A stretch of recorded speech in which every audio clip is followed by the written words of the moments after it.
My name is Siobhan Bowman, and today is my official book signing event.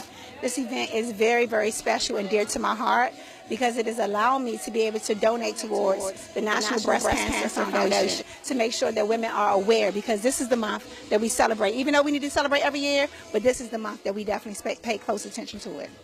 This is a book compiled of 10 women, and we are speaking about our truths, about how we were able to overcome life and be able to move forward with some of the tragedies that we had in our life, but to allow others to be able to see it doesn't stop when you have an accident or when you are hurt or when things happen to you. It's how you overcome and how you continue to move forward. There's a lot of women out there who have a voice, they have a story, and they need to be able to tell and share those stories. So I figured 10 people would be a good start. A lot of the women I knew that had a story, and some women just came to us to gravitate to the project. So I was very honored to have all those women in that book. This book lays it out. We speak about rape, molestation, PTSD, co-parenting, addiction. It goes on and on and on. But I am thankful because in my portion, I was able to release a lot. And a lot of people don't understand the importance of that until they actually tell their testimony or if they write it down. I was actually at college. I was in my dorm room doing work, and my aunt called me because she's the one who put the compilation together of all the other authors. And she was just like, she knows I've been through a lot, and she knows that I'm kind of a little scared to tell my story. And she was just like, it would be a good idea. At first, she didn't even want me to do a story. She just wanted me to do the intro poem. And then she was like, well, why don't you try to write something, and if you feel the need to continue, then we'll put it in the book. And so this is what happened. I just started writing, and I couldn't stop, and then that's when it went into me starting with the poem, and I ended up writing a poem and an intro to the book. I don't want to limit myself or put myself in a box. So for me, I want it to be nationwide. It is currently right now, it's a bestseller, but it's a bestseller that is online. But I want it to be a bestseller from my efforts as well. From what I'm able to actually get out there and push and promote the book. I don't want it just to stop in DC. I want to be able to go to New York, Philadelphia, California, wherever. I want this information in this book to be shared with women and men across the world. We're looking to turn these books into a short film to upload to Amazon so that we could also have people who don't read also be able to see these stories in the book, because there are some compelling stories and they need to be shared with everybody. So we're going to use every media outlet possible to get these stories out there. I want to thank everybody for coming to this special event. Most importantly, I want to thank God. But thanking God for putting these vessels of individuals in my life, starting with this one right here, Benita Marie Spinner. I am so, so, so thankful. I had to gather myself because telling your truth or opening Pandora's box is not an easy thing to do. But she allowed and she helped me get through that pain that I used to feel, that I thought I had let go. But I didn't let it go until I actually put it on paper and I was able to see it. And I thank you for that, Benita. I do. You're welcome. You can't cry on camera right now, but if you do, it's all right. However, this opportunity, being a best-selling author, was because God saw fit in her heart to make sure she pushed and she encouraged other women to tell their testimony and to tell their truth. And I'm so thankful I had the opportunity to do just that.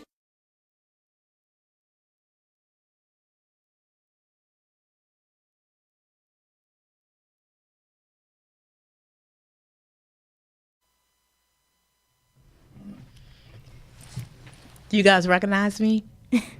Hello, everybody. Welcome to BMSTE Radio Show. Thank you for tuning in. You had just watched the video of us at the book signing that Siobhan Bowman put together. It was an amazing event. I was so happy to be there. I was honored. Even though it was her event, I felt like it was mine. I was just so excited. Again, you can get the aftermath at benitaspinner.com. The book is still selling. It came out in April. So definitely get the book. It's definitely inspiring.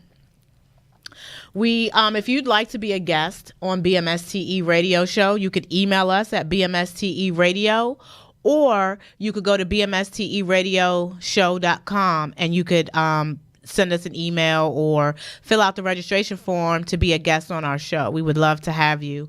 If you have a topic that you'd like to discuss, by all means, come on and let's talk about it. Make my platform your platform.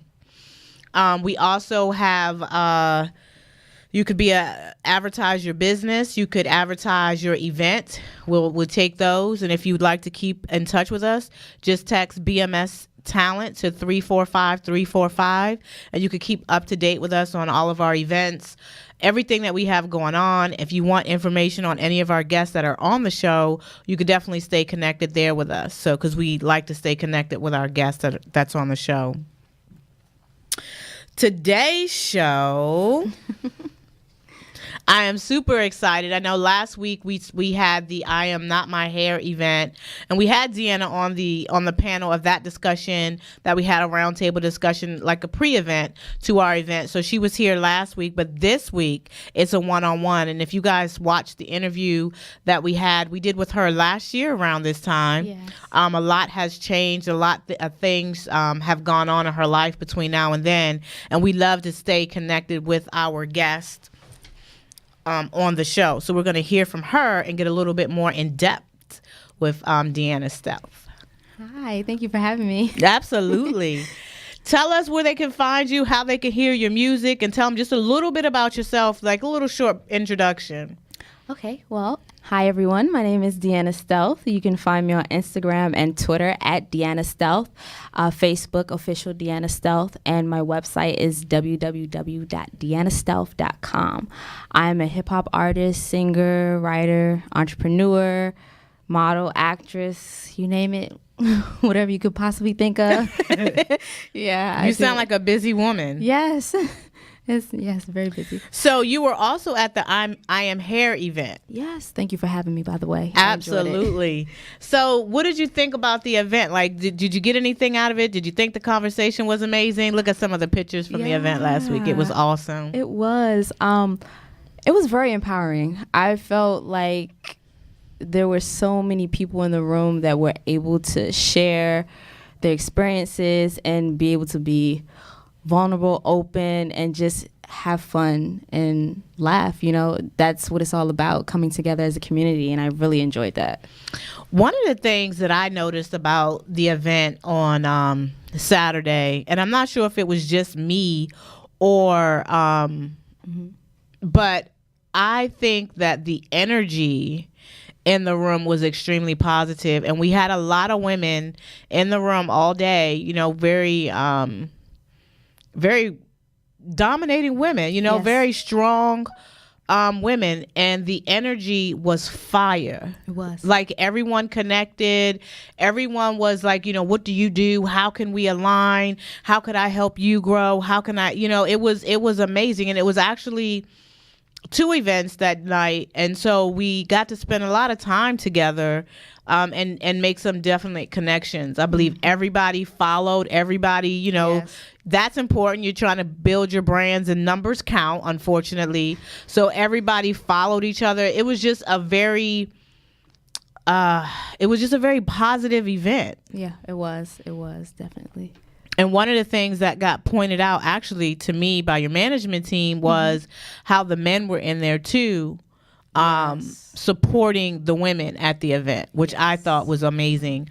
A shout out to 420 Friendly Radio, because they came out and supported. They participated in the conversation. And they stayed for both events. So we definitely want to shout out 420 Friendly Radio. We want you to make sure you tune in Wednesdays at 9 o'clock. Right, Trump? Wednesdays at 9, and tune into them. They have a lot to offer, and I just wanted to thank them from the bottom of my heart for coming out and supporting the event. We also like to thank Ripped Radio Network for giving us a platform to be able to promote our events. Trump's heart wants to be at all of our events and wants to support us. However, somebody has to be here to man the station. So we appreciate his energy to wanting to be there to support. But this is just as good as being there, because he's allowing us to have a platform to promote all of our events. So thank you to you too, Trump, for your support. Well, Ripped Radio Network, not Trump. So where do you see, like, the conversation was good? I think Melanie from Ripped Radio Network did an amazing job. She did. She did an amazing job. And can you believe that was I'm sorry, from 420 Friendly Radio. She did an amazing job moderating the conversation. I thought she did a great job. She did. She made me feel like I was at home prior to the show starting. Like she just talked to everyone and was very down to earth. Yeah, she was cool. I definitely strongly recommend anybody who has an event and they're looking for someone to host. She definitely, I would highly recommend her. Yes. So let's get into, I know I watched our last interview that we did last year. Yes. This interview, I kind of want to talk about Deanna before she became Deanna. You know what I mean? Like, who is Deanna at home? Do you have siblings? Like, what is your family dynamic at home? I have 2 brothers and a sister, and I'm the oldest out of all 4 of us. Being the oldest has its advantages and disadvantages. Yeah, they like to boss me around. Which is really weird. Yes. And the boys, they're taller than me, so it's like, yeah. Well, actually, when you guys all came in, I really didn't see you. You were kind of like hidden behind the whole mob. Yeah. And then finally somebody shifted and I was like, oh, okay, there she is. Yeah, that's pretty much my every day-to-day life. So how is it being the oldest though? It's good. You just go with the flow. I mean, I don't know. Like, I guess they would. I was bossy. I don't think I'm bossy, but I think that would be a question for them to answer. I'm very strict to the point with certain things, but I'm not bossy. Yeah, I was. I'm sorry that I think there's some people in the studio who might disagree. Yeah, I'm not sure if it's a strong disagreement, but there just seems to be a little disagreement in the studio. Well, the thing about it is I'm OCD. So like it's certain things that I like a certain type of way, and there are certain things that I know my mom likes a certain type of way. So before she has a chance to say something, I'm the one that's jumping in. Right. Yeah. Yeah, you're the one that wants to keep the confusion and keep mom cool. Yeah. Got you. And so you have a baby sister too. Yes. So Yes. how is that? The 2 brothers versus the baby sister. That's my little homie. Like, she goes everywhere with me.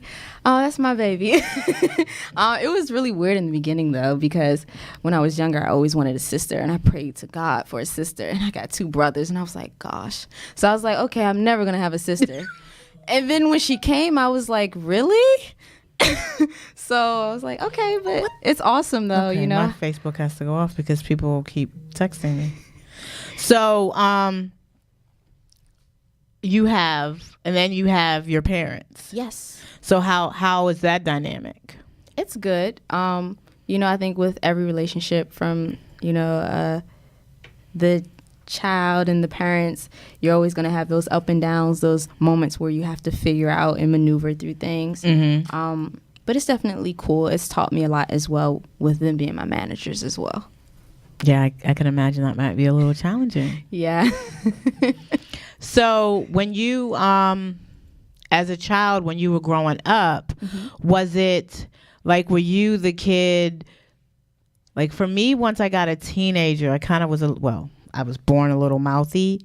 Did you go through that rebellious stage when you were, or are you still in it? Are you over it? How did you? I wouldn't say I was rebellious. I don't think I ever. There seems to be some disagreement there in the studio as well, but we'll. From who? I mean, I know I've had my moments. Okay, but you wouldn't say you were. Mom's like, excuse you, get it together, and I'm like, all right, let me snap back. You have those moments where you're trying yourself because you're getting older and you want to have a voice. But I don't feel like I was rebellious. Yeah. I don't. Okay, great. You just maybe had an opinion that you were growing into. Yeah, more so. Yeah. We'll go there. We'll go with that. So what did you have, like, as a kid? Would you say your childhood was fun? Would you say that it was boring? Like, was your mom the mom and your dad the dad that always kind of like, you always on a trip, you guys, because you guys roll. When you guys roll, you roll deep. So was it like, did you have like an exciting childhood? You know, everybody says that their childhood was so boring. The parents were always the worst. Did you? No, I had a great childhood. For me though, I was very quiet. You know, like I said in the last interview last year, I'm an introvert. So like for me, it was always just, I was that child that you could sit me in the room and I wouldn't say anything to anybody. So there wasn't really anything for my parents to say because I'm just sitting there. Like I wouldn't talk to people. If anything, my parents are like, can you please say hello? And I'm like, okay. Like, you know, so it was more of that. But I had a great childhood, yeah. So one of the things that I learned is that you kind of lost your father at a younger age. Yes. How was that? So Well, let's say your biological father. We'll rephrase. Yeah, so growing up, besides, as far as, you know, dealing with life, of course, that was something that I had to deal with. When I was 11, my dad got killed at gunpoint. He was robbed. And it was a very trying time. It was, I don't know, it's kind of hard to describe it. I have dealt with depression, even at that age, not realizing that that's what I was going through. But, you know, I also did have my dad now that, you know, of course, adopted me. He's been in my life since I was a child as well. So, you know, I still had a father figure. So, and that's something that is definitely a blessing.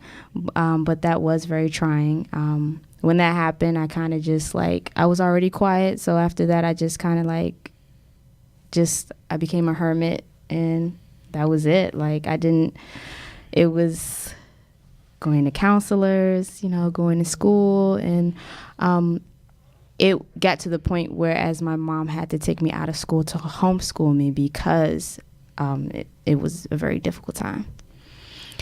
And there are probably, because of the gun violence in this area, the DMV and across the globe, there's probably another young lady who is sitting watching this and probably going through a similar situation, because we say, we know that the guns are killing people, and people are losing their lives over senseless things and things that don't even matter. There could be a young girl who's battling some of the things that you went through.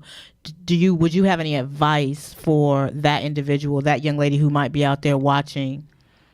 I would definitely say to talk to people, whether it's your friends or your parents, grandparents, like just talk to people, because I know for me, not talking to people was the struggle.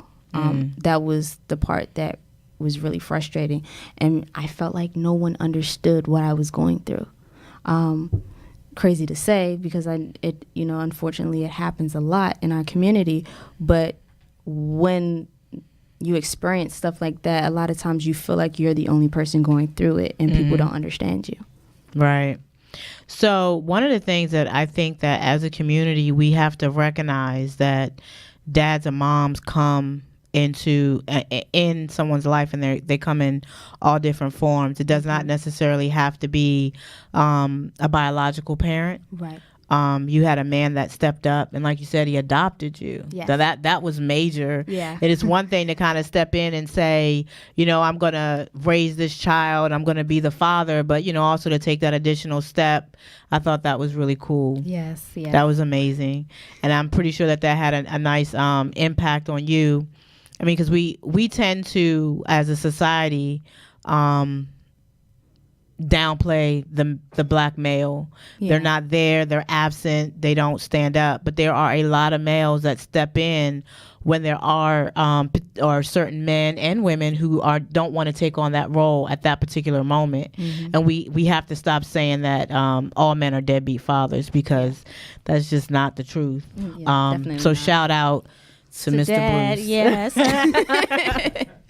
And we're going to shout out June too, because he's another one who picked up the slack for an individual who wasn't available to be a father. So there are a lot of them out there. So that's a great conversation. So do you think that by losing your father it made you more, you said that it made you more of an introvert, but do you think that how did it impact, like being an introvert and in this industry, how does that affect you or hinder you? Because on stage you're a beast. You know, you just like, you're sitting there, you're so timid, you're quiet, and all of a sudden you're on the stage, you're doing all this stuff. Like, how do you transition from the introvert person to that person that has all this energy on the stage? So for me, I'm going to answer both of those. So as far as it has helped me, just because as far as music is my therapy, honestly. Like, I love it, like, hands down.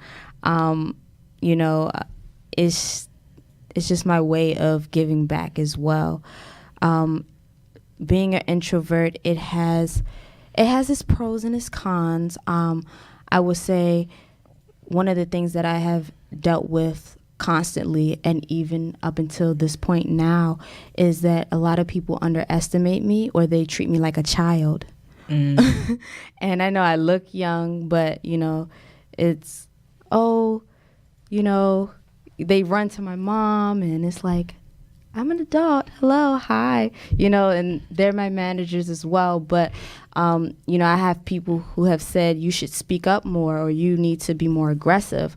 Well, certain things I'm not going to say, because I just allow my parents to handle that as managers.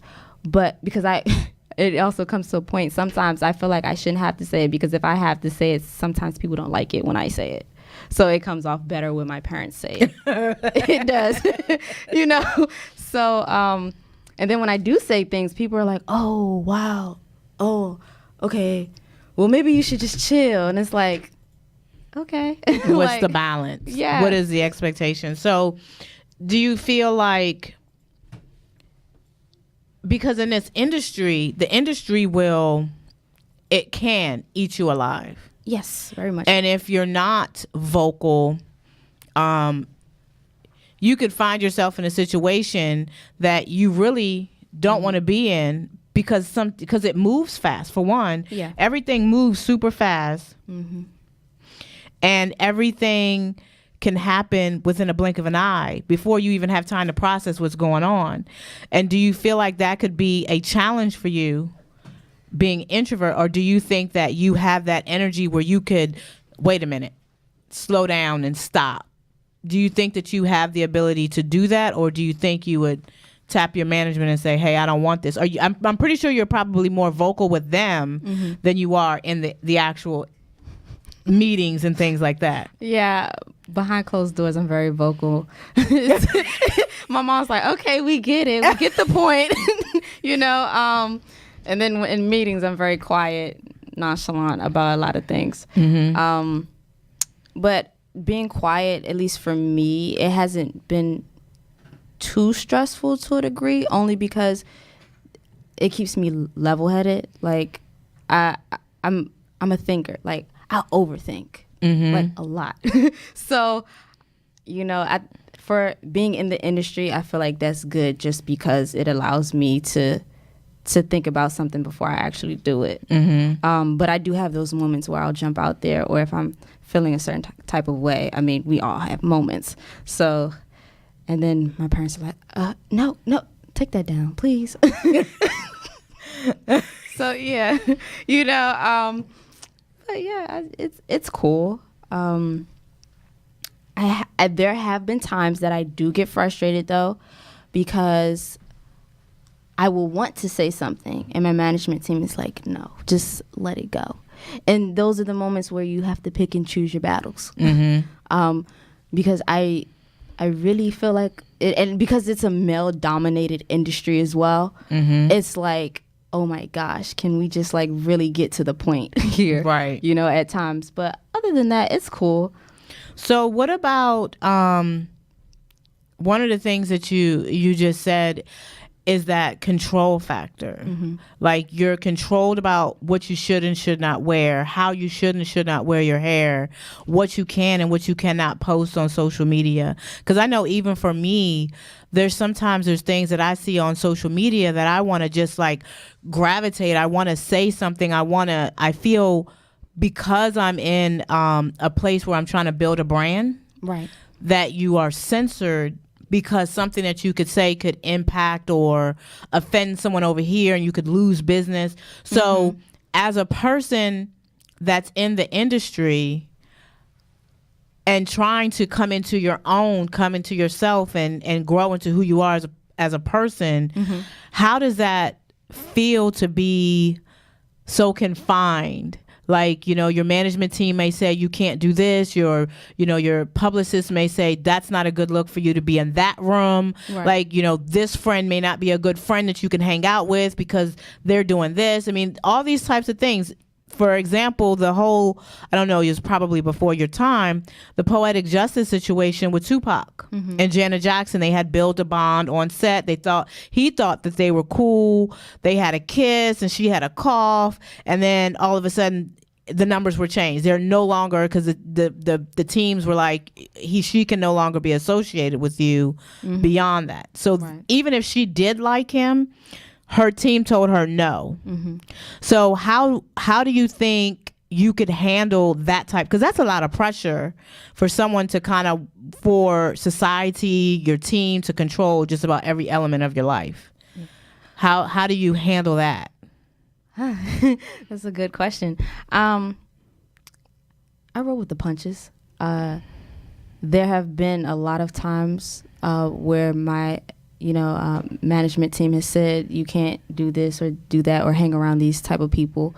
And honestly, as I've gotten older and, just having a certain type of mindset, being focused, it's like, okay, I don't have to talk to them. That's how it is now. But previously it was difficult because sometimes it's like you have relationships with family. Sometimes you have to cut family off. It's just like, and they'll be mad at you and it's like, no, but you don't get it. Like, this is my career. This is what I'm striving for. So I have to, disconnect and not be a part of that. But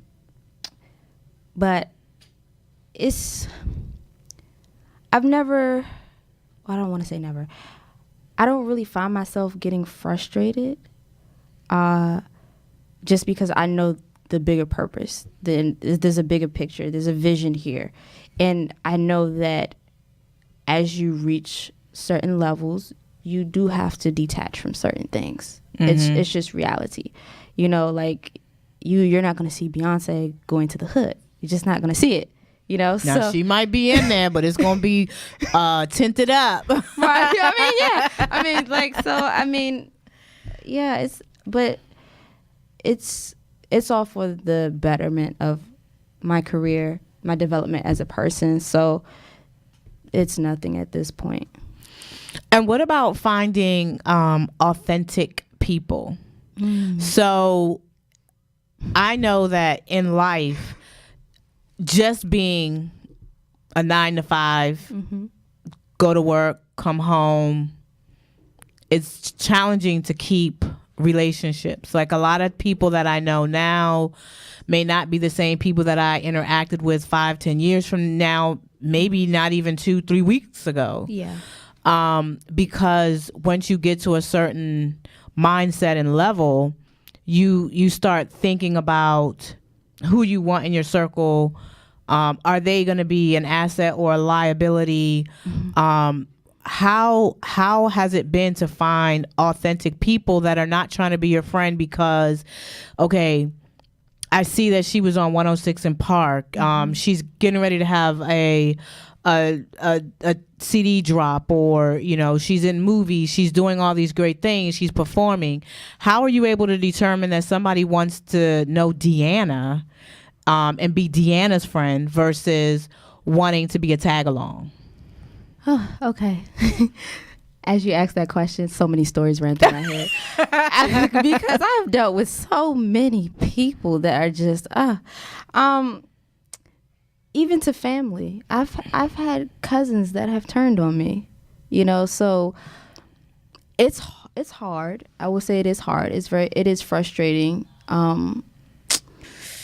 You really don't know. You just really have to be cautious and guard your heart. Especially, I know for myself, because I'm a very genuine person. Like, I was having a conversation a couple of days ago with my mother, and I told my mom, I was like, I don't get people, because when I do things, I'm genuinely doing it out of the kindness of my heart, and I don't expect anything out of it. And she was like, but you do, though. And I was like, no, I don't. She's like, but you do.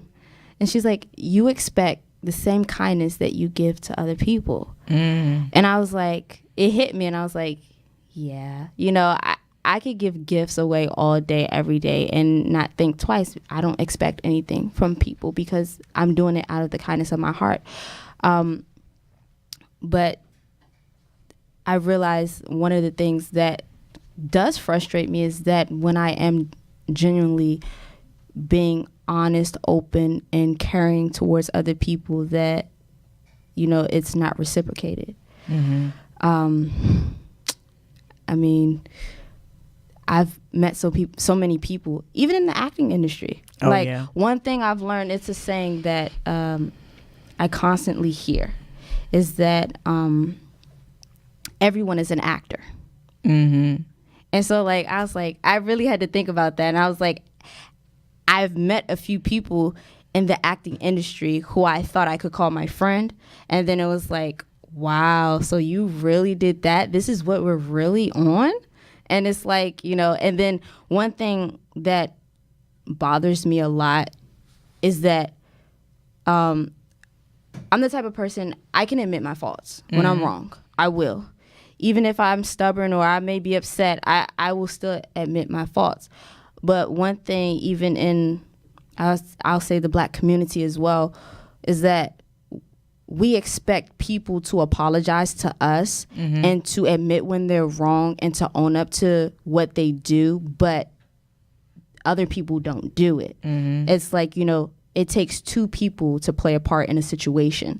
So I feel like, every time I do something, I may not make the best decision because I'm still learning and I'm still growing, but I try my best to be kind, or at least, do what I can in a situation. But I always think to myself, before I do something to a person, how would I feel if somebody else did that to me? If I can honestly sit there and say that it would hurt my feelings, then I'm not going to do it to another person. Do you think there's a such thing as authentic people in the industry? Or do you think that that's an illusion? I believe it is. I believe there is a such thing. But also, like the other day, I was thinking to myself, and I was like, I realized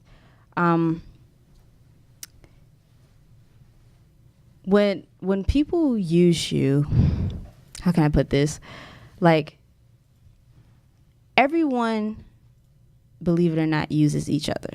That's just the reality of it. Whether it's for kindness, whether it's to make themselves feel better, whether it's for love, lust, personal gain, we all use each other. And I think it's more so we have to focus on how we use each other.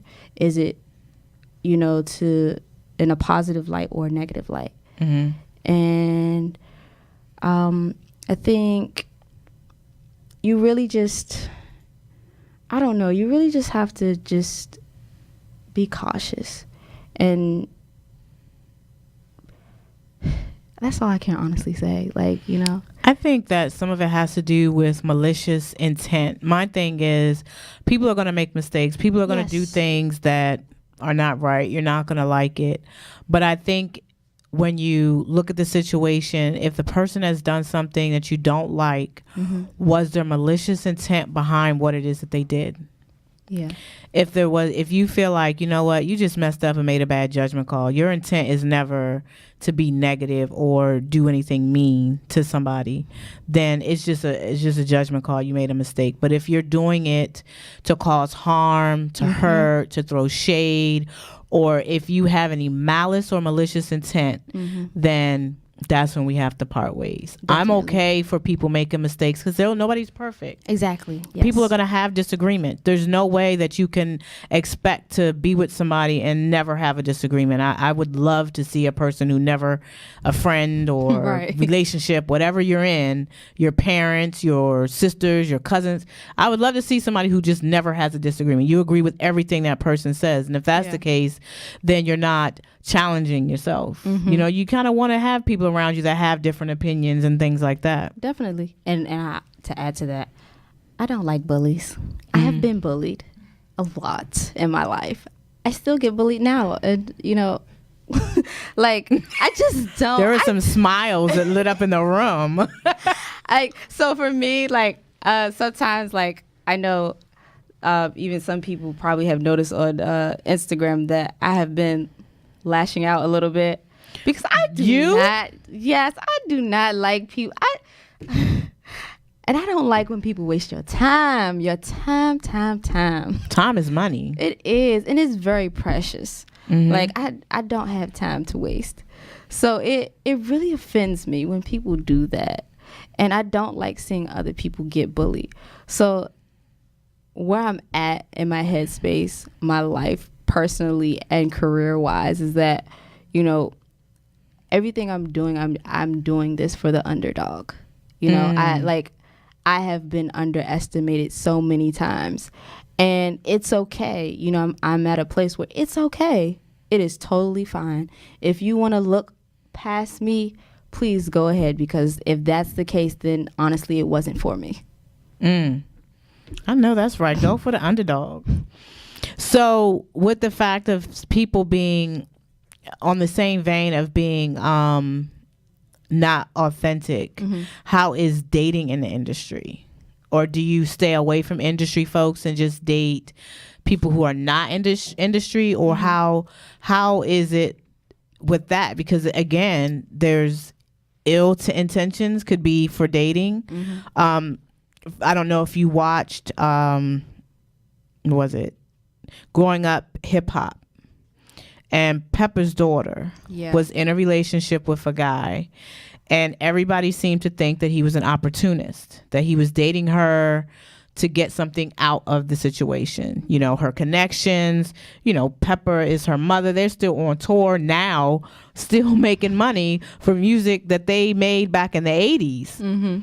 And with that situation, and, you know, she was young, didn't have a lot of dating experience, and, you know, she moved the guy into her house, and he's making tracks using her time in the studio, and she's more like the add-on, and he's the headliner on the show. Those types of situations happen in real life, and eventually, you know, Pepper had the temperament that she was stepping back until it got a little out of control. And how is it for you in trying to find an authentic relationship and partner? Okay. So She said okay, like, oh, we about to get the teacup. Well, okay, first, yes, I'm gonna give you the tea. I normally don't talk about my personal life as far as dating is concerned. You don't have to go into complete details. Okay, so, well, first off, I'm a homebody, so let's just say that first off. I'm not the type of female that's gonna be out here in the clubs, working the streets. I don't do that. I don't have the time or the energy to do it. But as far as dating is concerned, I don't know, like, so right now I am single. And for me, I look at dating is very difficult, especially this day and age. Like, everybody has social media, and then you want to know what that person is talking about, who are they with. There, people will look at likes, they look at comments, and they're like, oh, so you're talking to this person and that person. And it's like, no, like, just chill out. Like, this is my job. I have to be nice. I'm genuinely nice, but like, calm down. And where I'm at, I look at dating a couple different ways. So, at least for me, I know I'm looking for someone who is can give me balance. Someone who's definitely mature. And when it comes to dating, I feel like this era, or even people in general, they date for survival, not for pure love. And because I am such a spiritual person, I vibe off of energy a lot. And like, I want somebody who's not going to be like, oh, hey, yeah, they're just dating me just because of what I can offer. Or, I actually want someone who's, you can take me at my best and my worst. Like, that's what I want. And I think until I actually find that, I'm going to stay single, because there's too many people doing too many things in these streets.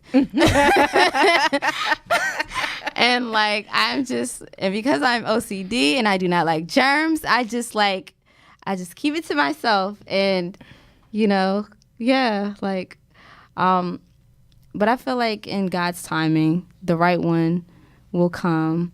Do you see the person in the industry or out the industry? So, prior to, like, when I first started, I never saw myself, I don't know, like, I always said I would just deal with people that are not in that are not in the industry.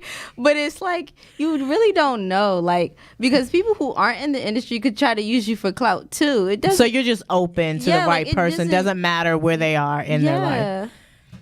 Yeah. What is going on? Yeah, like, I'm open, like, to whatever, as long as I like very private people. I'm private. I like how Taraji did it. Yeah. She was like, you're not coming on no red carpet with me. You're not getting in no premieres. You're not doing any of that with me until you're ready to put a ring on it. Yes. And to this day, I really have no idea. She may have dated several people in the industry, but I don't know any of them, because she never publicized anybody she dated until he asked her to marry her. And now she's on social media. This is my fiance. I'm getting ready to get married. So I kind of like the way she did it. That's my type of style. Like, unless I have a ring on and we're engaged or we get married, there's no need to post you anywhere. If you want to post me, okay, I guess that's fine. But also, I think people should understand the difference between being private and being sneaky. Because preach, hold on.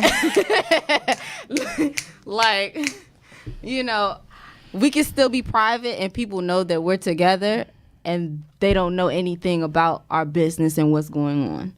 So I think Ashanti and Nelly did it too for a while. They were dating for a while before it was public. Yeah. And you kind of knew that they were dating, but it was like, it wasn't anything that was confirmed. So yeah. So, so basically what you're saying is we won't see any TMZ stories. At least not from my end. I don't know. And I don't get this generation either with recording everything. I feel like stuff is private. Put your phone down. Matter of fact, put it in the other room. Like, let me check it to make sure you're not recording anything. Like, that's how I am. So, you are a hip hop artist. Yeah. What does that mean to our generation? Like, our hip hop, when we think of hip hop artists, we think of that old school, that 80s. To me, 80s were the best. Mm-hmm. There's nothing that tops the 80s. That was hip hop to me. What is hip hop today? Because I just don't get it. I don't understand what they're talking about. I just don't get it. Can I be honest? I don't know. Are you going to bring an element back to hip hop that our generation can continue to vibe to and actually sing the words? Like their songs, I like the beats. But if you were to ask me what they're saying or talking about, I have no idea. Yeah. Well, so I hope that I am doing that, and I can do that, and people will honestly be able to see that on a bigger platform. For me, being an artist, honestly, I'm just putting myself out there as a person. I'm not looking to be anyone's role model because I make mistakes, a lot of mistakes. You know, I'm still learning. But if you look up to me, that's super cool, you know, and I appreciate it. I just talk about my life, you know, like the last album, the new music that people will hear pretty soon is definitely a total opposite of the last album because I've grown, you know. I will say, I rewatched the interview that we did last year today, and the person that's sitting here now is not that same person. You were really kind of shy. I don't know, maybe it's because you're more comfortable with me, I'm not sure, but you definitely are you're definitely more confident, more aware of what it is that you want in your career, and I think it's obtainable for you. And I think now that for some reason I'm seeing that you actually believe it. Thank you. Yeah, I do. Yeah. Like and when I watched the interview and I thought you were great then, but you could see that hesitation where maybe she thinks that she wants it, but this Deanna, I think knows that she can get it, and it's in arm's reach. Yes. So you're more confident. You're more, I don't know, you just got that swag thing going on. Thank you. So it's definitely awesome. And I can't wait to do it a year from now. Yeah. Definitely. And then watch it and then see who you are then. I think it would be amazing to watch your growth and see how you evolve. Because you're definitely going to evolve. I love your performance. And one of the things that I like about your performance is that you actually perform. Oh, thank you. Again, I'm 80s old school. I had watched the interview where Busta Rhymes was saying a lot of this generation, when they perform, their idea of performing is just to, you know, jump around the stage and hold their crotches. And that's what they call a performance. For me, a performance is, I think Beyonce puts on a show. She puts on a performance. When you go see her, it's dancing, it's illusions, it's a show. And interaction with the crowd. An interaction with the crowd. You know, I'm not paying you $150 just to stand there and sing. I mean, she's putting on a performance, and that's where I see you. I think Mary is good, but I think she's amazing. But, you know, her artistry is different. And I just think that a performance is what people pay for when they go. And if they pay for it again. It's like, you know, if you pay $150 for a ticket, when you go to a Beyonce show, you're getting your money's worth. You know, you're going to be in there dancing. Your hair going to be all sweated out. Unless you got Oh Faithful Red. And you're going to enjoy yourself, opposed to being in a show. And who else puts on a show? Let me tell you, Frankie Beverly and Maze. They don't have a show, they have a party. So if you ever get an opportunity to go see them, they definitely put on, you get your money's worth there. Do you perform on spot ever? I haven't. I'm prepared to do something for you guys today. I would love to hear it. Yeah. Okay. I'm not a freestyler, so I just kind of like, you know, I'm gonna go with it. Go with it. I'm ready to hear.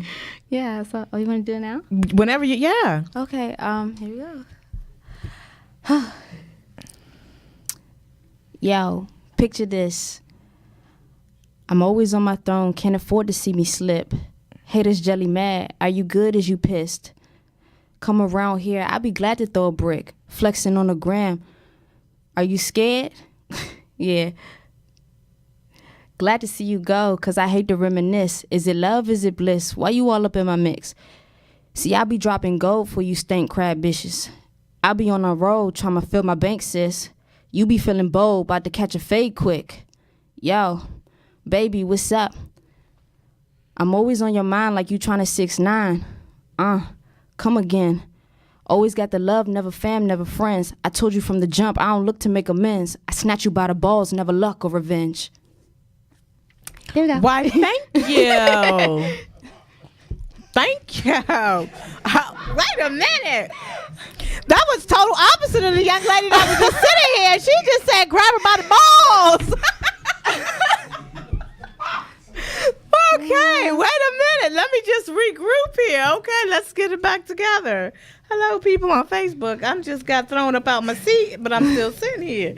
Wow. So what do we have to look forward to from Deanna? So I've been working on a lot of things, honestly. Mm-hmm. And so, of course, you know, my name is Deanna Stealth, so I hold true to that because I'm super private and I don't like putting things out there until they come out. But just to, you know, share a little bit with you guys, I will be in 2 upcoming movies next year. So they're not main roles, you know, but... No. We're going to stop at I'm going to be in 2 movies next year. Pause. That's it. Yes, I'll be in 2 movies next year. Mm-hmm. I don't want to say yet. Nope, you can't really. Yeah. Mm-hmm. When it's time, then everyone will know. Mm-hmm. I will be dropping some new music. When can we look forward to that? Is there a release date? I don't have a release date yet. Okay. I may or may not have a release date. Mm-hmm. I like to just drop stuff and then just let people just I'm okay with go that with too. it, you know. Mm-hmm. Let us know when you release it and we'll play it. Okay, awesome. Definitely. Mm-hmm. Thank you. Oh, so, wait a minute. I'm gonna get in trouble. we gotta have permission first. Oh yeah. We gotta have permission first. Okay. But I'm also in another upcoming project that'll be coming out any day with another artist, Sonny de Marseille. So shout out to him. He allowed me to, you know, be in his upcoming music video for Love Changes. So you'll definitely see a different side of me. I'm playing the, you know, the love interest. Oh, we can't play that either. But I definitely will be looking at it. And I definitely could put it on my social media. Yes. Trump can't tell me I can't play that. So, what else do we have? So you have you have 3 projects, 2 movies, 1 additional project. You have some new music that's going to release at any moment. We could be excited to hear that. And then we have a date next year. Yes, and also the new records that I have that are coming out, they're produced by Judah on the beats. Oh, okay. Yes, as well as Sigus. So, you know, they're here from the DMV, and I really appreciate them. You know, it was a lot of time and effort spent on these records. And they're like your children, huh? Yes. Like, I really love these because I'm being more open, and it's very different to say the least. A lot of people may be like, oh, okay, because I'm doing a lot of everything from singing, rapping. I'm giving everybody a taste of everything. Okay. And so tell them again how they can follow you. You can follow me on Instagram and Twitter at Deanna Stealth, and Facebook official Deanna Stealth. And you can also go to my website for updates, videos, anything that comes out. It's www.deannastealth.com. And then you could catch BMSTE radio show every Monday at 7 p.m. here at Ripped Radio Network. And then you can, if you'd like to be a guest or sponsor or advertise your business or product, you can hit us up at bmsteradioshow.com, or you can email us at bmsteradiо@bmste.com. Thank you for coming in, Deanna Stealth. Thank you for having me. I always mess up your last name. It's okay. No, it's not. You correct people. Okay. Never is okay. Your name is your brand, so you never allow anybody mess that up. So we thank you for tuning in, and we'll see you next week on Ripped Radio Network. Thank you.